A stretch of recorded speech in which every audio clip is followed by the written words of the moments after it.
আমাদের বন্ধু কাফের নয়, আমাদের বন্ধু রাশিয়া নয়, আমেরিকা নয়, আমাদের বন্ধু ভারত নয়, আমাদের বন্ধু কে? তাদেরকে যারা বন্ধু বানিয়েছে মামুর বাড়ি দিল্লি গিয়ে পড়ছে, ঠিক কিনা বলে? আল্লামা সাইদি যে আল্লাহওয়ালা ছিলেন, আমার কাছে মনে হয় এটা 100%। আপনার কাছে কি মনে হয় তা আমি জানি না। উনি আজ থেকে 20-25 বছর আগে বলেছিলেন,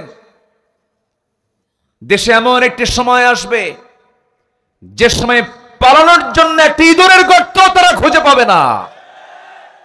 পাইছে? কলার পাতায়। কোথায় শুয়েছিল? কলার পাতায়। সম্মানিত ভাইয়েরা, এর মানে আবার বুঝবেন না যে উনি গায়েব জানতেন না। ফালহামাহা ফুজুরাহা ওয়া তাকওয়াহা। সম্মানিত ভাইয়েরা, আল্লাহ তাআলা যারা পছন্দের গোলাম তাদের মুখ থেকে কিছু কথা বের করে দেন যেটা গায়েব জানার জন্য নয়। তারা গায়েব জানেন না, কিন্তু তাদের মুখ থেকে যে কথাটাই বের হয় সেটাই বাস্তব হয়ে যায়। আল্লাহু আকবার বলেন। সম্মানিত ভাইয়েরা, তাহলে 1 নম্বর হব আমরা দাঈ। আমরা দাওয়াত দেব কার পথে? আসতে বলবেন না, কার পথে?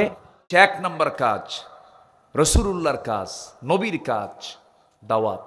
বলেন তো কি? বলেন তো কি? এটা কি দুর্বল করে দেব না মজবুত করে দেব? যাকেই পাবো সেখানে দাওয়াতি কাজ করব, এটা হচ্ছে 1 নম্বর কাজ আমার।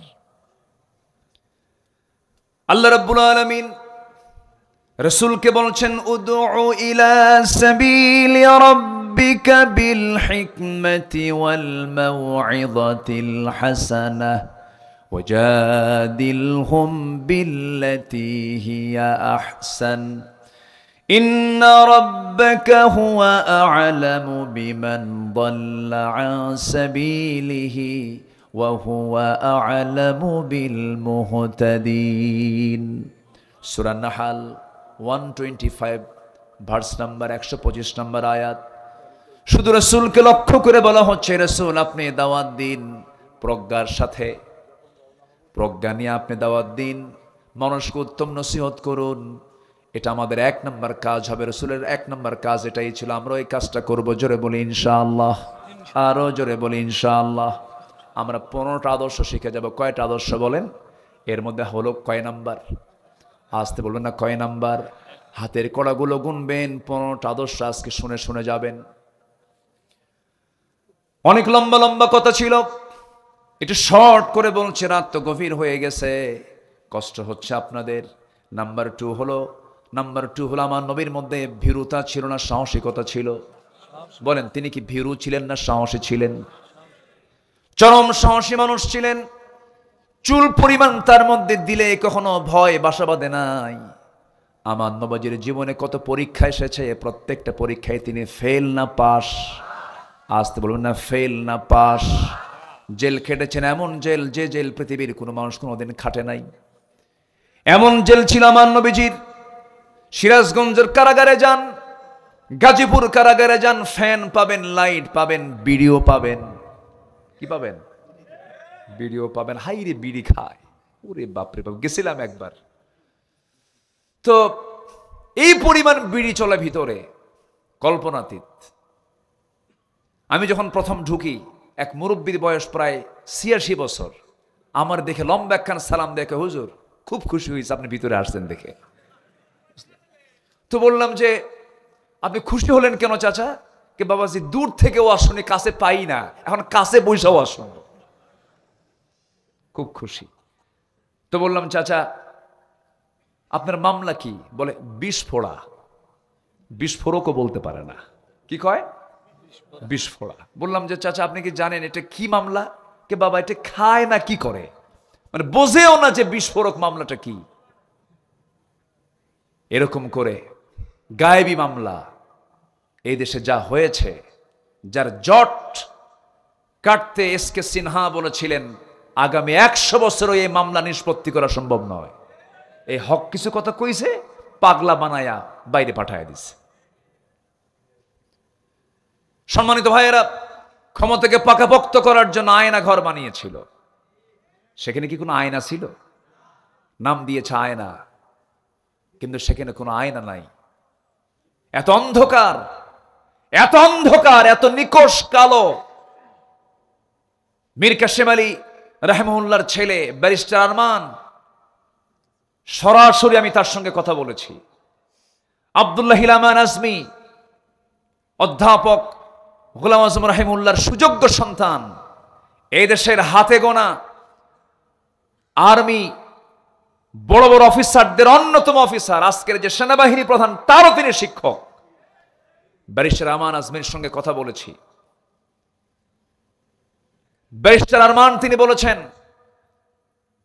যে আমি 8টা বছর এই আয়না ঘরে ছিলাম, সূর্যের চেহারা দেখি নাই, সূর্যের চেহারা আমাকে দেখায় নাই। আমি জানতাম না আমার বাবার মৃত্যু হয়েছে। 8 বছর আগে আমার বাবা শহীদ হয়েছেন, আমি সেদিন জানতে পেরেছি যেদিন আমি আয়না ঘর থেকে মুক্ত হয়েছি। এটার নাম কি স্বাধীনতা? আসতে কয়, এটার নাম কি স্বাধীনতা?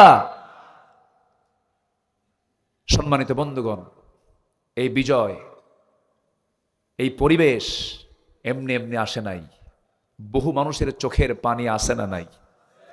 আজমি বলেছেন আমার চোখ থেকে যে পরিমাণ পানি ঝরেছে, একটা গামছা বের করে বলতেছে এই গামছা, আমার এই চোখ থেকে এত পরিমাণে এই গামছায় পানি, চোখের পানি জমা হয়েছে, একটা পুকুর হয়ে যেত, একটা পুকুর হয়ে যাবে, এত পরিমাণ চোখের পানি আমার চোখ থেকে পড়েছে। সম্মানিত ভাইয়েরা, এই চোখের পানিগুলো আল্লাহ বৃথা দেননি। এই চোখের পানির মূল্য দিয়েছেন কে? আসতে দিয়েছেন কে? আমাদের কাজে লাগাতে হবে সময়গুলো। 1 নাম্বার কি কাজ করে বলেন তো? বলেন 1 নাম্বার কি বলেন? দাওয়াত, দাওয়াতি কাজ করে।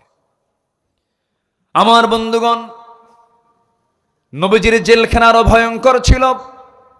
আমরা জেল খেটেছি, সেখানে খাবার ছিল, সেখানে লাইট ছিল, সেখানে নামাজের ব্যবস্থাও ছিল, সেখানে ছাদ ছিল। কিন্তু আমার নবীজির এমন একটা জেল ছিল কোনো ছাদ নাই। আমার নবীজির জেলখানা তো ভয়ঙ্কর ছিল, কোনো খাবার নাই, খোলা আকাশের নিচে বয়কট করে রেখেছে। শিব আবু তালিবে দীর্ঘ 3.5 বছর সময় তাদের কেটেছিল। আমার নবীজির সাহাবীরা খাবার না পায়া পায়খানাগুলো এত কোষ্ঠকাঠিন্য হয়ে এত শক্ত হয়ে গেছে যে পায়খানাগুলো ছাগলের পায়খানার মতো কটকটে হয়ে গেছে। খাবার না পেয়ে বাবলা গাছের কাঁটা যুক্ত ছাল টেনে যখন মুখে নিয়েছেন, কাঁটার সঙ্গে ঠোঁট বেজে গিয়ে ঠোঁট থেকে রক্ত ঝরা শুরু হয়ে গেছে, খাওয়ার হয় নাই। মাঝে মাঝে ওই পাথরের উপরে বছরে 2-1 বার করে বৃষ্টি নাজিল হতো। সেই বৃষ্টির পানিতে পড়া কিছু দুর্বা ঘাস জন্মাতো, সেই ঘাসগুলো চাবায়া চাবায়া সাহাবায়ে কেরাম ক্ষুধা নিবারণ করেছেন। এত কষ্ট স্বীকার করেছেন তারা। 3.5 বছর জেল খেটেছেন। আমার নবীজির কলিজার টুকরা মেয়ে ফাতিমা বিনতে মুহাম্মদ সাল্লাল্লাহু আলাইহি ওয়াসাল্লাম, ফাতিমা রাদিয়াল্লাহু তাআলা আনহা খুব অল্প বয়সে দুনিয়া থেকে বিদায় নিয়েছেন কেন? এত অল্প বয়সে তিনি ইন্তেকাল করলেন কেন? আমার নবীর ইন্তেকালের মাত্র 6 মাসের মাথায় তিনিও দুনিয়া থেকে বিদায় নিয়েছেন। মূল কারণ ওই যে 3.5 বছর খাবার পান নাই, খাবার না পায়া তাদের পেটের নাড়ি ভুঁড়িগুলো সব শুকিয়ে গেছে, কঠিন রোগে তারা আক্রান্ত হয়ে পড়েছেন। এই যে ত্যাগ, এই যে কোরবানি, এই যে বিশাল বড় ত্যাগ তারা স্বীকার করেছেন। বিজয় দিয়েছেন কে? আসতে বলবেন না, বিজয় দিয়েছেন কে? আমার বন্ধুগণ, দাওয়াতি কাজ করতে গিয়ে তারা মার খেয়েছেন, দাওয়াতি কাজ করতে গিয়ে তারা গালি শুনেছেন। নবযুগ গালি কম শোনেন নাই। রসুলকে পাগল বলেছে, রসুলকে উম্মাদ বলেছে, রসুলকে জাদুকর বলেছে, রসুলকে এমন শব্দ এমন উক্তি প্রয়োগ করেছে, রসুল যা তার মধ্যে চুল পরিমাণ উপস্থিত ছিল না। রসুলকে পাগল বলা মানে, পাগল কাকে বলে? যার মাথার চুলগুলো উস্কো খুস্কো হবে, কথা এলোমেলো হবে। কিন্তু আমার নবী যেমন ব্যক্তিত্ব সম্পন্ন মানুষ ছিলেন, তার চুলগুলো কখনো এলোমেলো কখনো ছিল না। আম্মা জান আয়েশা বলেন, আমি নিজের চোখে লক্ষ্য করে দেখেছি নবীজির লম্বা লম্বা চুল ছিল, কিন্তু নবীজির চুল ছিল মাঝখান সিথি, তিনি 2 দিকে চুলগুলো ছেড়ে দিতেন। চুল পরিমাণ আমরা তার চুলকেও এলোমেলো পাই নাই। জোরে কোন সুবহানাল্লাহ। আমার নবী যত পরিমাণ আতর লাগাতেন,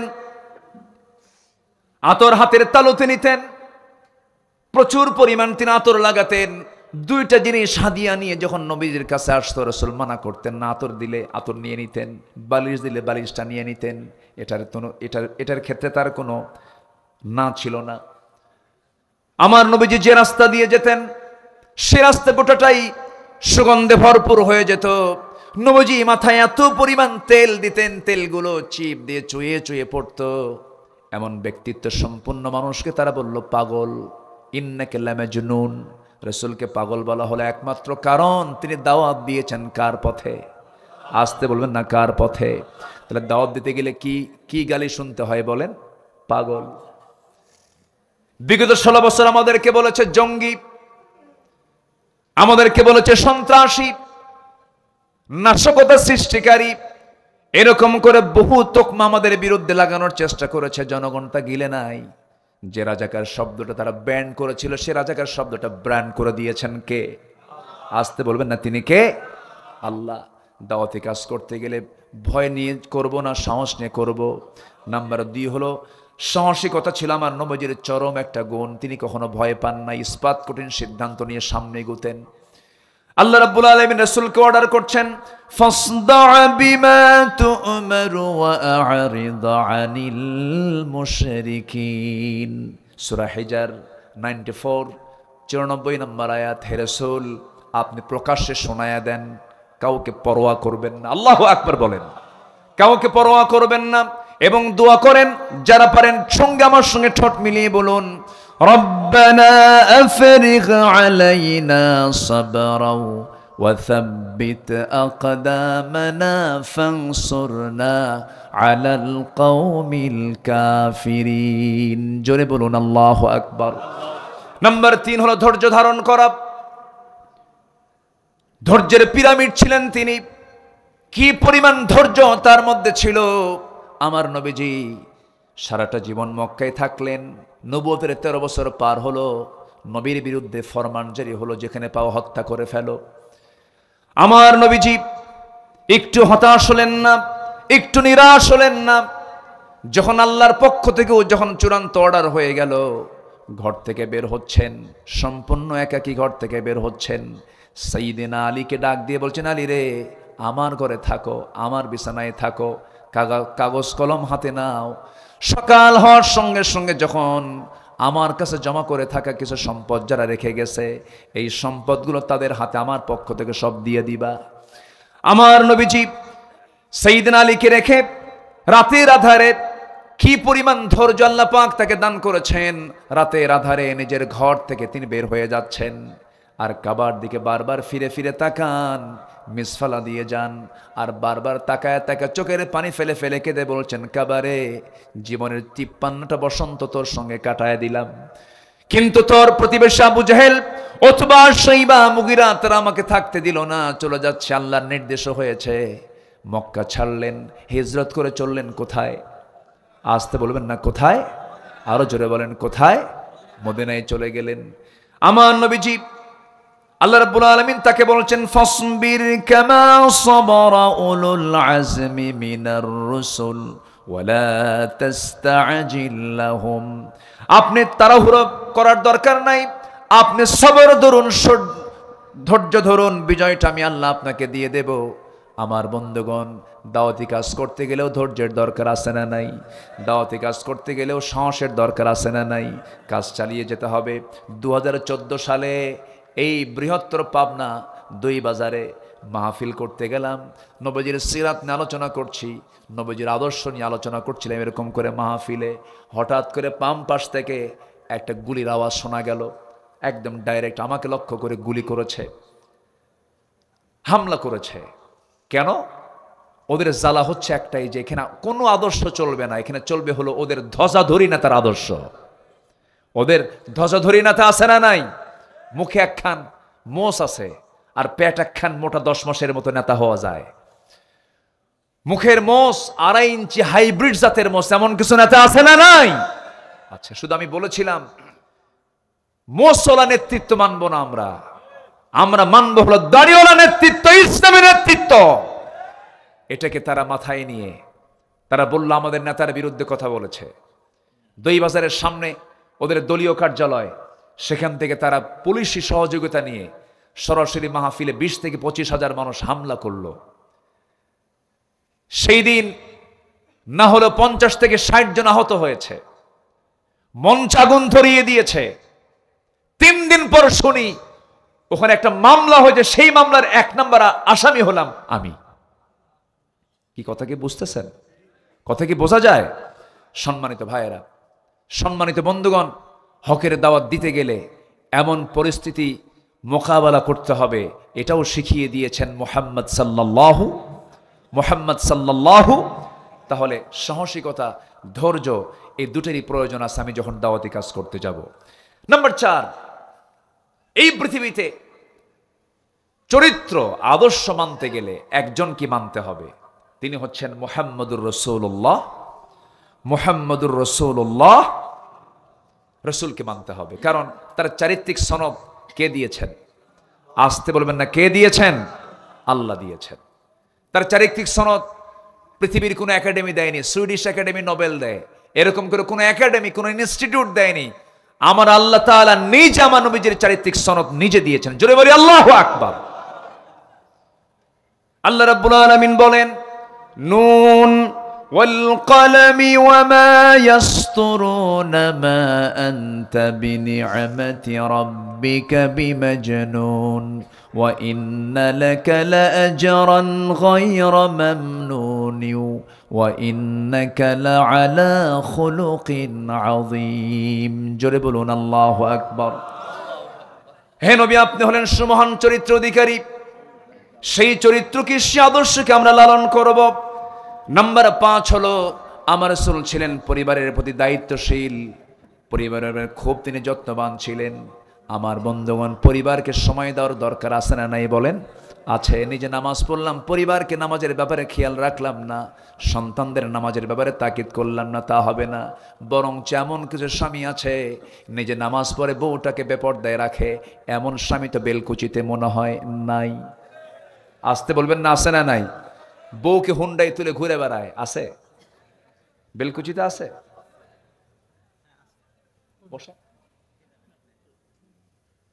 জি, বুঝতে পারতেছে অনেক রাত হয়ে গেছে, একটু কষ্ট হচ্ছে আপনাদের।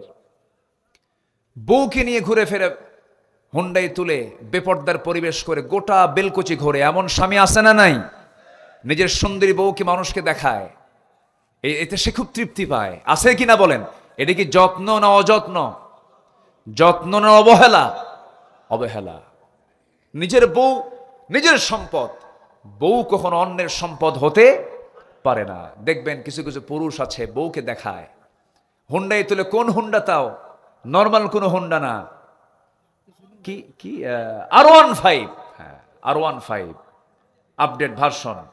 প্যাসেঞ্জার সিট হলো দোতলা আর ড্রাইভিং সিট হলো নিচতলা। নিচতলায় ড্রাইভার বসে, দোতলায় বউটাকে বসায়া রাখে যেন জাতির দেখতে যেন অসুবিধা না হয়। দোতলা তো সবাই দেখে। গোটা বিলকুচি দেখায়া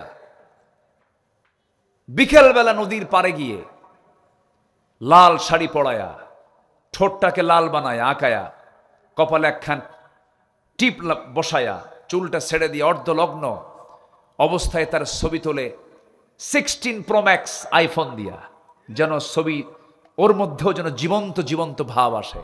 অস্পষ্ট কোনো ছবি আপলোড দেওয়া যাবে না। দিল ফেসবুকে আপলোড করে, লিখলো সেখানে আর্টিকেল লিখতেছে, প্রিয় ভাইয়ের আসুন সবাই মিলে আমার বউটাকে জামাতের সাথে দেখি।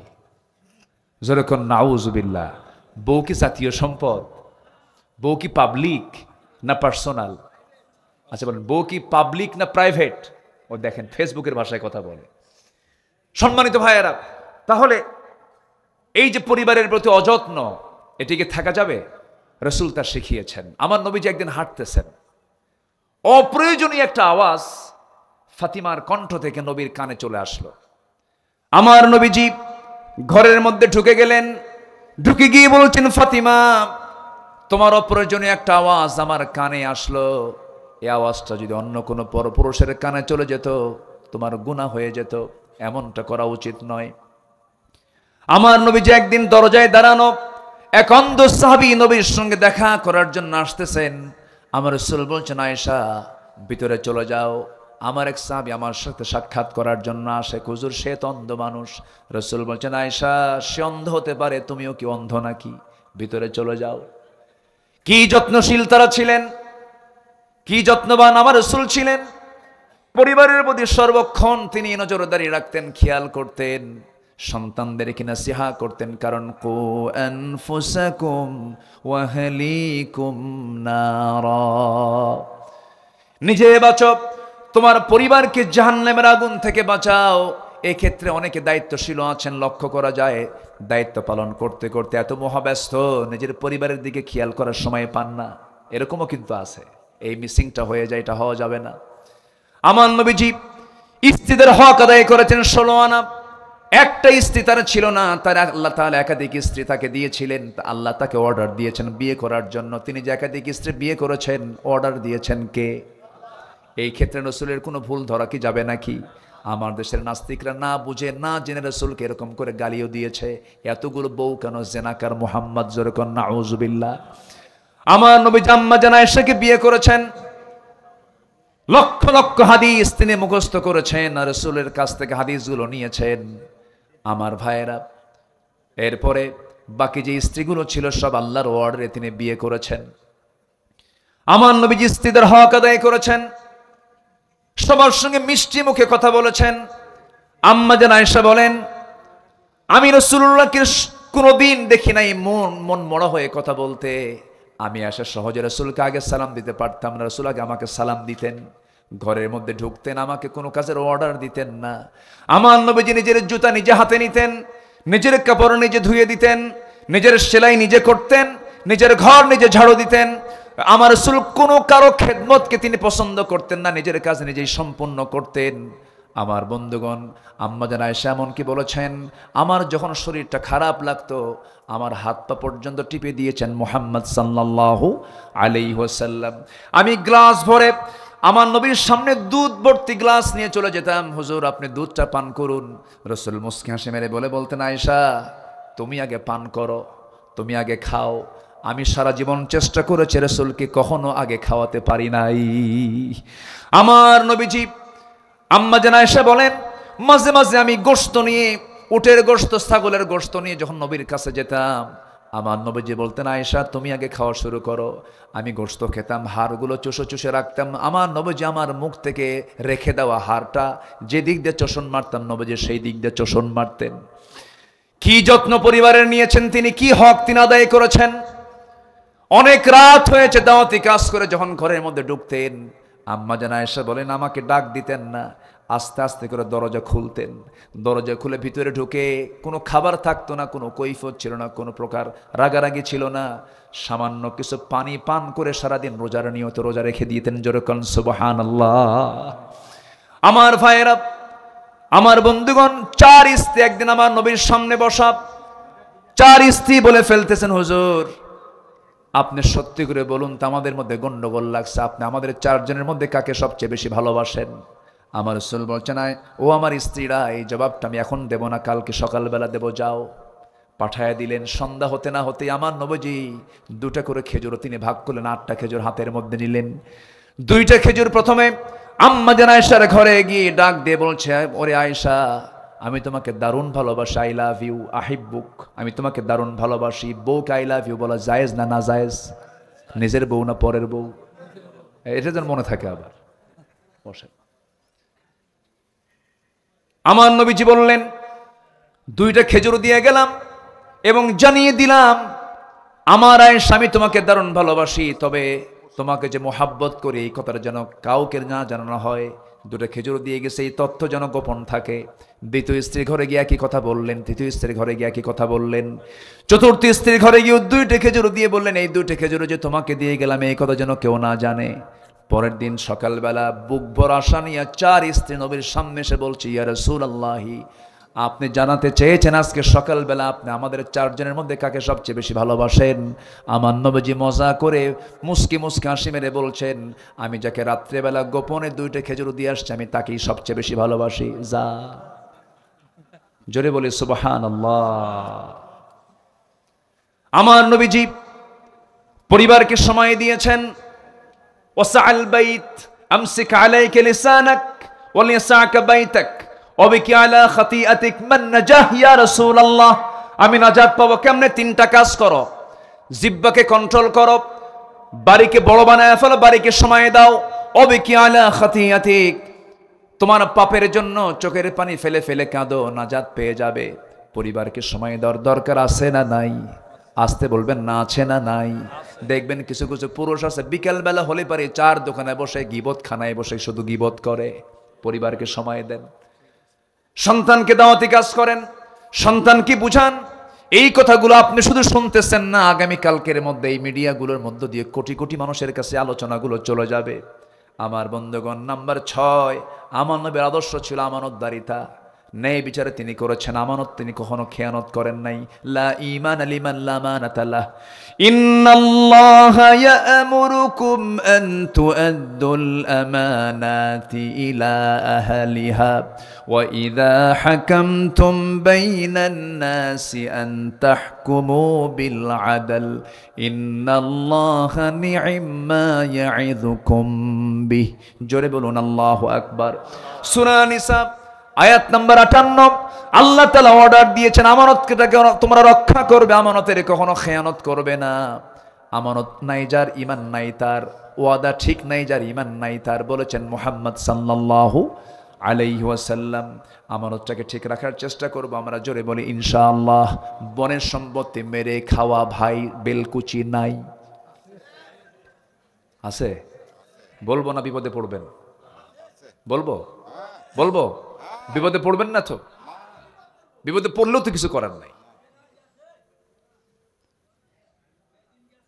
বনকে সম্পদ বুঝায় দেয় না, আছে না নাই? বরঞ্চ বনের সঙ্গে অভিনয় করে।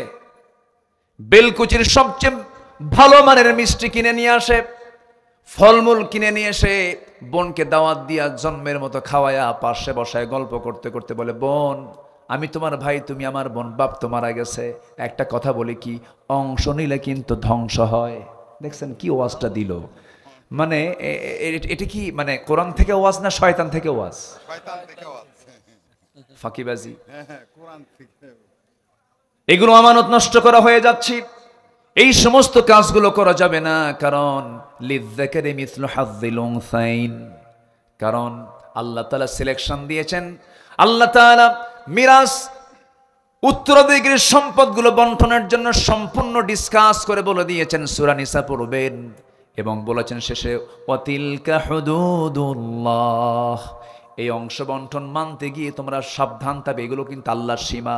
ওমাইয়াসিল্লাহ ওয়া রাসূলাহ, যারা এই সীমাকে লঙ্ঘন করবে তারা ইদখিলহু নারান, তারা জাহান্নামে চিরকাল স্থায়ীভাবে বসবাস করবে। নাউযুবিল্লাহ। আমার বন্ধুগণ, আমানতদারিতা রক্ষা করতে হবে। ন্যায় বিচার, আমার নবীজির বিচার ব্যবস্থা এমন ছিল, স্বাধীন ছিল। কোনো ব্যক্তি দেখে বিচার রাসূল কখনো করেন নাই। ডাকাতের বিচার করেছেন, ডাকাতের মোশানে বিচার করেছেন। এক লোক খুন করেছে, ডাকাতি করেছে, অপহরণ করে উটগুলো নিয়ে চলে গেছে এবং রাখালকে হত্যা করে সব উটগুলো যখন অপহরণ করে নিয়ে যায়, নবীর কাছে রিপোর্ট চলে এলো। রাসূল বললেন, ওকে যেখানেই পাও সেখানেই ধরে আনা হলো। রাসূল বললেন, ওর হাত পা বাঁধো, যেমন করে রাখালকে মেরেছে তেমন করে ওকে মেরে ফেলো। হাত কেটে ফেলা হলো, পা কেটে ফেলা হলো।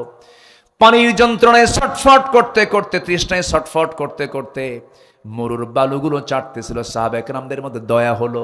সাহাবা একরাম বললেন, ইয়া রাসূলুল্লাহি, ইয়া হাবিবাল্লাহি, আপনি যদি আমাদেরকে পারমিশন দিতেন, সে পানির জন্য ছটফট করছে, একটু পানি দেওয়া যায় নাকি?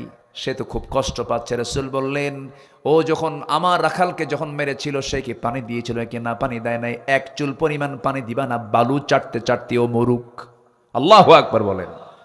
আমার নবীজির বিচার কত কঠোর ছিল। সারা জীবন ওয়াজ শুনেছে। রাসূল ছিলেন দয়ার সাগর, কিন্তু রাসূল দয়ার সাগর, যেখানে দয়ার সাগর হওয়া দরকার সেখানে দয়ার সাগর ছিলেন, যেখানে কঠোর হওয়া দরকার সেখানে কঠোর ছিলেন। আল্লাহু আকবার। এক ফাতিমা নামে মহিলা চুরি করে ধরা পড়েছে। উচ্চ বংশীয় সেই সমাজের। নবীর কাছে রিপোর্ট আসলে, রাসূল বললেন, কোনো কথা নাই, হাত কাট। ওয়াসসারিকাতু ওয়াসসারিকু ওয়াসসারিকাতু ফাকতাউ আইদিয়াহুমা, কোনো কথা নেই, চোর চুন্নি হাত কাটো। হাত কাটার অর্ডার হয়ে গেছে। ওমরে ফারুককে ম্যানেজ করে ওই বংশের লোকেরা বলছে, ওমর তোমার কথা রাসূল বুঝি শুনবেন, তুমি একটু যাও তো, দেখো তো সুপারিশ করা যায় কিনা। আমার রাসূল সামনে বসা, ওমরে ফারুক সামনে গিয়ে বলছেন, ইয়া রাসূলুল্লাহি, দেখুন তো একটু কিছু করা যায় নাকি। সম্ভ্রান্ত পরিবারের মেয়ে চুরি করে ধরা পড়েছে, হাত কাটলে তো মান সম্মান চলে যায়। আমার নবীর চেহারা রক্তিম হয়ে গেল, লাল লাল বর্ণ হয়ে গেল, চক্ষু লাল হয়ে গেছে। রাসূল বলছেন, ওমর তোমার দারাজ কণ্ঠ গেল কোথায়? আজকে যদি ওই ফাতিমা না হয়ে, ওই উচ্চ বংশীয়ার কথা তুমি বলছো, ওই ফাতিমা না হয়ে যদি আমার ফাতিমা বিনতে মুহাম্মদ যদি চুরি করে ধরা পড়তো, আমি রাসূল নিজ হাতে সবার চোখের সামনে আমি নিজে হাত কেটে দিতাম। আল্লাহু আকবার বলেন। ন্যায় বিচার। নাম্বার 7 হলো এতিম, নিকটাত্মীয়, প্রতিবেশীর সাথে সদাচরণ। দেখবেন সমাজে কিছু লোক আছে নিজের ভাইয়ের সঙ্গে সম্পর্ক নাই, ধর্ম ভাই বানায়, নিজের বাবার সঙ্গে সম্পর্ক নেই, ধর্ম বাপ বানায়। আছে নাকি বেল কিছু? এগুলো আছে। ফুফুর সঙ্গে দেখা করা জায়েজ, নিজের খালার সঙ্গে দেখা করা জায়েজ, কিন্তু ধর্ম খালাকে দেখা করা জায়েজ নাকি? ধর্ম বোন বানাতে বানাতে শেষ পর্যন্ত ধর্ম বোন নিজের বউ হয়। আসতে কয় ঠিক কিনা? এগুলো ইসলামে জায়েজ নাই। বরঞ্চ আল্লাহ বলছেন, ওয়া'বুদুল্লাহা ওয়া লা তুশরিকু বিহি শাইআন وبالوالدين إحسانا وبذي القربى واليتامى والمساكين والجار ذي القربى। জোরে বলুন আল্লাহু আকবার। সূরাতুন নিসা আয়াত নম্বর 36 আল্লাহ রাব্বুল আলামিন সমস্ত হক নিয়ে আল্লাহ তাআলা এই আয়াতের মধ্যে কথা বলেছেন। পিতার হক, মায়ের হক, ভাইয়ের হক, প্রতিবেশীর হক, মিসকিনদের হক, সব হক এই আয়াতে আছে না নাই বলেন? আছে। নাম্বার 8 হলো আল্লাহর বিধানের প্রতি শর্তহীন আনুগত্য করতে হবে। এটা আমার নবীর একটা গুরুত্বপূর্ণ চরিত্র ছিল, আদর্শ ছিল। ওয়ামা কানা লিমুমিনিন ওয়ালা মুমিনাতিন ইযা কাদাল্লাহু ওয়া রাসূলুহু আমরান আন ইয়াকুনা লাহুমুল খিয়ারাতু মিন আমরিহিম ওয়া মান ইয়াসিল্লাহা ওয়া রাসূলুহু ফাকাদ দাল্লা দালালাম বাঈদা দালালাম মুবিনা। জোরে বলুন আল্লাহু আকবার। সূরা আহজাব 36 নম্বর আয়াত আল্লাহ রাব্বুল আলামিন বিধান মানার ক্ষেত্রে কোনো শর্ত আরোপ করা যাবে না। বিধান মানতে হবে একমাত্র কার? আসতে বলবেন না কার? আরো জোরে বলেন কার? নামাজের মধ্যে ইমাম যদি সূরা ফাতিহা না দিয়ে যদি কুলহু দিয়ে শুরু করে নামাজ পড়বেন নাকি? নামাজ পড়বেন নাকি? কি দিবেন পিছন থেকে? কি দিবেন? লোকমা দিয়ে বলবেন, হুজুর সোজা হও, আইন লঙ্ঘন করো কেন? শুধু একটা আয়াতের হেরফের করার কারণে যদি আপনি লোকমা দিয়ে ফেলেন, সেই লোকমা যদি ইমাম না মানে আপনি শেষে কি করবেন? ইবনে হাজার আসকালানী বলেছেন, ওই ইমামের পিছনে, ও স্বৈরাচারের পিছনে যে মুসল্লি থাকবে তার দায়িত্ব হলো ঘাটটা ধরে ওই মটকায় দিয়ে ইমামকে মসজিদ থেকে ঘাড় ধাক্কা দিয়ে বের করে দেওয়া। ঠিক সমাজের যারা নেতাগুলো, যে নেতাগুলো আল্লাহর আইন ছাড়া অন্য কোন আইন দিয়ে সমাজ চালাতে চায়, তাদেরকে ঘাড় ধাক্কা দিয়ে বের করে দেওয়া দরকার। বিধান চলবে কার? বিধান চলবে কার? নাম্বার 9, আল্লাহর জন্য দ্বীনের কাজে কঠিন পরিস্থিতিতে সবর ধরতে হবে। ফাসবির আলা মা ইয়াকুলুন ওয়াসাব্বিহ বিহামদি রাব্বিকা ক্বাবলা তুলুইশ শামসি ওয়া ক্বাবলা গুরুবিহা। জোরে বলুন আল্লাহু আকবার। নাম্বার 11 হলো ঈমানের পথে অবিচল থাকতে হবে। ভেঙ্গে পড়া যাবে না, দুমড়ে যাওয়া যাবে না, মুসরে যাওয়া যাবে না, থমকে দাঁড়ানো যাবে না। ফাস্তাকিম কামা উমিরতা ওয়া মান তাবা মাআক ওয়া লা তাতগাও ইন্নাহু বিমা তা'মালুনা বাসীর। জোরে বলুন আল্লাহু আকবার। নাম্বার 11 হলো আল্লাহর প্রতি তাওয়াক্কুল থাকতে হবে, ভরসা থাকতে হবে। আল্লাহর ভরসা ছাড়া কোনো বিজয় আসবে না। আল্লাহ রাব্বুল আলামিন বলছেন, ওয়া তাওয়াক্কাল আলাল্লাহ ওয়া কাফা বিল্লাহি ওয়াকিলা। সূরা আহজাব আয়াত নাম্বার 48। শুরু করেছি আমি 44 থেকে 45 থেকে। তাওয়াক্কুল করতে হবে আল্লাহর উপরে। নাম্বার 12 হলো কাজে কর্মে একা সিদ্ধান্ত না, পরামর্শ করতে হবে। একা না পরামর্শ? বলেন একা না পরামর্শ? পরামর্শের নামে একটা সূরা আছে, সামনে যারা বসে আছেন একজন বলেন পরামর্শের সূরার নাম কি বলেন? মাশাআল্লাহ, তাহলে শ্রোতা তো অনেক অনেক সচেতন শ্রোতা আছে, বলি আলহামদুলিল্লাহ। সূরার নাম কি? সূরা, সূরাতুশ শূরা। তাহলে কোনো কাজ করতে গেলে একা না পরামর্শ? বলেন একা না পরামর্শ, ওয়াশাভিরহুম ফিল আমর ফাইদা আযামতা ফাতাওয়াক্কাল আলাল্লাহ। আল্লাহু আকবার বলেন। পরামর্শ করার পরে ভরসা করব কার উপরে? আল্লাহর উপরে। বরকত দিবেন কে? রহমত দিবেন কে? আচ্ছা, নাম্বার 13 হলো সমস্ত কাজে বিনম্র হব না উগ্র হব? বিনম্র হব না উগ্র হব? বিনয়ী হব, বিনম্র হব। ইবাদুর রহমানিল্লাযীনা ইয়ামশুনা আলাল আরদি হাওনা। আল্লাহ কবুল করুন, জোরে বলি আমিন। নাম্বার 14 হলো কুফরের প্রতি কঠোরতা, আশিদ্দাউ আলাল কুফফার। আমার নবীজির সবচেয়ে বড় একটা গুণ ছিল এটা। এবং রুহামা উবাইনাহুম। নাম্বার 15 হলো কি? পরস্পর যারা ইমানদার তাদের মধ্যে এতটাই হৃদ্দিক ভাব তৈরি হবে যেন ওর কলিজা যেন এক হয়ে গেছে। যেরকম সুবহানাল্লাহ। সাহাবায়ে কেরামদের জীবন থেকে তা পাওয়া যায়। স্বপ্ন পর্যন্ত তাদের এক হয়ে যেত। আল্লাহু আকবার বলেন। আমার নবীর ইন্তেকাল হয়েছে, দ্বিতীয় খলিফার খেলাফত চলছে, সাইয়েদনা আলী ঘুমের ভিতরে ঘুম পাচ্ছেন, স্বপ্নের মধ্যে দেখছেন আমার নবীজি তার দরজায় হাজির হয়ে গেছেন। জোরে বলে সুবহানাল্লাহ। নবীকে যে দেখে স্বপ্নে, সে কি মিথ্যা দেখে না সত্য দেখে? সত্য দেখে, হাদিসে তাই এসেছে। তো উনি স্বপ্নের মধ্যে রাসূলকে দেখতে পেলেন। হাতে ছিল একটা টোপলা, সেখান থেকে ছিল কিছু খেজুর। একটা খেজুর নিয়ে 3 আঙ্গুলে তুলে শিওরে বসে বলছেন, আলী তোমাকে দেখতে আসলাম, একটু মুখটা ফাঁকা করো। মুখ ফাঁকা করলেন, একটা খেজুর মুখের মধ্যে উঠায়া দিচ্ছেন। মুহাম্মদ সাল্লাল্লাহু আলাইহি ওয়াসাল্লাম মুখে খেজুর নেওয়া মাত্রই খাওয়া শুরু করেছেন। ঘুম ভেঙে গেছে, তাহাজ্জুদের সময় হয়ে গেছে, চোখের পানি আটকাতে পারলেন না, তাহাজ্জুদে দাঁড়ায় গেলেন, নামাজ পড়লেন। কিন্তু তিনি ঘুম থেকে উঠেই তিনি লক্ষ্য করে দেখলেন তার জিহ্বার ভিতরে তাজা খেজুরের স্বাদ ফুটে উঠেছে। নামাজ শেষ করে আবার ফজর পড়ার জন্য মসজিদে গেলেন। নামাজ পড়াচ্ছেন বেতনভুক্ত কোনো ইমাম নয়, নামাজ পড়াচ্ছেন অর্ধদিনের শাসনকর্তা ওমর ফারুক রাদিয়াল্লাহু তাআলা আনহু। এখান থেকে একটা বিষয় স্পষ্ট হলো, বাইতুল মুকাররমের খতিবকে আমরা দেখতে চাই বেতনভুক্ত না, বঙ্গভবনের মানুষ। কাকে দেখতে চাই আমরা? বঙ্গভবনের বাসিন্দা যে হবে সে বাইতুল মুকাররমের ইমাম হবে। জোরে বলি ইনশাআল্লাহ, আরো জোরে বলি ইনশাআল্লাহ। সাইয়েদনা ওমর ফারুকের জীবন থেকে তাই শিক্ষা পাই, নবীর জীবন থেকে তাই শিক্ষা পাই, যিনি হবেন ইমাম তিনি হবেন রাষ্ট্রনেতা, ঠিক কিনা? আমরা এমন খতিব পাইছিলাম 5ই আগস্টের পরের দিন থেকে নিখোঁজ। খতিব কি নিখোঁজ? খতিব নাই, কই গেছে নাই। 2 সপ্তাহ পরে আবার দখল করতে আসছে। 2 সপ্তাহ পরে দখল করতে এসে জুতার বাড়ি শুরু হয়েছে, জুতা ফিকে শুরু হয়েছে মসজিদের মধ্যে। পরে সাংবাদিক সম্মেলন করে এই কি বলে শামসুল হক ফরিদপুরি মরহুম মকবুর, তার সন্তান সাংবাদিক সম্মেলন করে বলতেছে, প্রিয় দেশবাসী, আমি খুব ধন্য, আমি অল্পের জন্য রক্ষা পেয়ে গেছি, কোনো জুতা আমার গায়ে লাগে নাই। কি কথা কি বুঝতেছেন আপনি? এই হচ্ছে অবস্থা। তো আমরা ইমাম দেখতে চাই বেতনভুক্ত, জাতীয় মসজিদ ইমাম আমরা দেখতে চাই বেতনভুক্ত না রাষ্ট্রপ্রধান? বলেন। এমন চিত্র বাংলাদেশে চিত্রায়িত হোক, সবাই কি চান? আল্লাহ কবুল করুন, জোরে বলি আমিন। ওমর ফারুকের পেছনে জায়গা পান নাই, প্রথম কাতারে জায়গা নেই, দ্বিতীয় কাতারে জায়গা নেই, তৃতীয় কাতারে ঠিক মিডিল পয়েন্টে সাইয়েদনা আলী পরামর্শ সভার সদস্য, কিন্তু তিনি জায়গা পেলেন, ওখানে নামাজে দাঁড়ায় গেলেন। এখন তো মসজিদের প্রথম কাতারের 3-4টা জায়নামাজ পাড়াই থাকে, মানে ওদের জায়গা দখল আছে না নাই বলেন তো? আছে। তাহলে মানে জমিও দখল, মসজিদের নামাজের জায়গাও দখল। তিনি তৃতীয় কাতারে বসে গেছে। তৃতীয় কাতারে নামাজে দাঁড়ায়া নামাজ শেষ হয়ে গেল।